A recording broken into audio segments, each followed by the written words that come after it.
Alright guys, what's up? Little video review, get you ready for the 8.G.A.5 retake, in case you got a novice or apprentice on that part of the assessment. So let's start off with this question. It says, which pair of triangles must, keyword here is must be similar. It means they have to be similar. So in order for two triangles to be similar, here's the things we need to know. All three angles have the same measure. All right. So if one of the angles is different than one of the angles in the other one, we know it's not similar. Now, to know that on this problem, we also have to remember that the three angles in every triangle add up to 180 degrees. All right. So that's crucial for these problems here, being able to make sure that all three angles add up to 180. So this first problem, triangle ABC, they've given you two of the angle measures, 70 and 80. All right, so 70 degrees plus 80 degrees is 150 degrees. But I know it's got to add up to 180. So there's a third angle, because it's a triangle. So 180 minus the 150 makes 30. So this is the third angle measure here. So we've got a 70, we have an 80, and we have a 30. In the other triangle here, they've told us that there's a 70 and a 30. So 70 plus 30 makes 100. To find the third angle, I can do the 180 minus the 100 again. That leaves me with 80 degrees.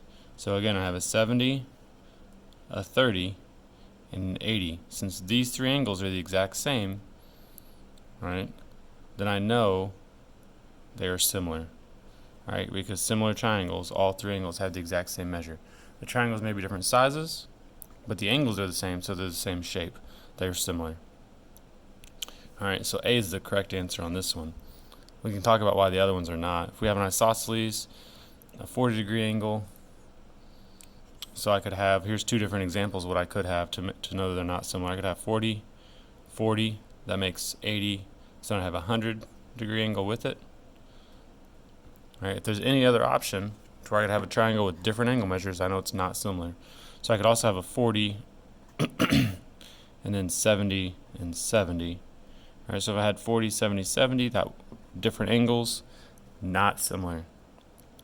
30 and 90 makes 120. So the third angle here could be 60 degrees, 30 and 70. So this time the third angle would be 80 degrees. 30, 70 makes 100, plus 80 makes 180. All right, so these angles are not the same as these angles, so that's not similar. The last one here, I've got a 35-degree angle. There's a lot of different options here. I could have 35 and, I don't know, 100, and then 45. Here, let's say I have 35 and 5 and 140, right? So those are different. We can't say that they must be similar, all right?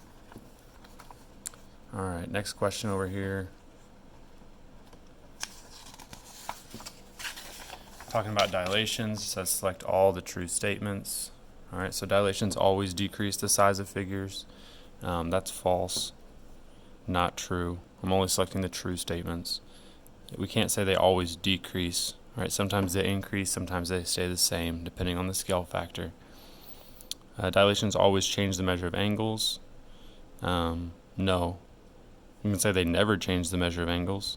Angles always stay the exact same. Right, so that one's false as well. Dilations of polygons always create congruent shapes. No, they can, but they don't always do that. All right. Congruent means it's the exact same shape and size, right? We know dilations change the size, so we can't say congruent. Dilations have a scale factor, that's always true, right?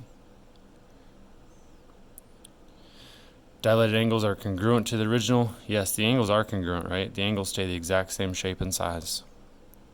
And then dilations of polygons always create similar shapes. That's true. Similar, right? It can change sizes, but the shape is always the exact same. All right. So if you have any other questions, feel free to come up and ask your teacher as you work through your retake.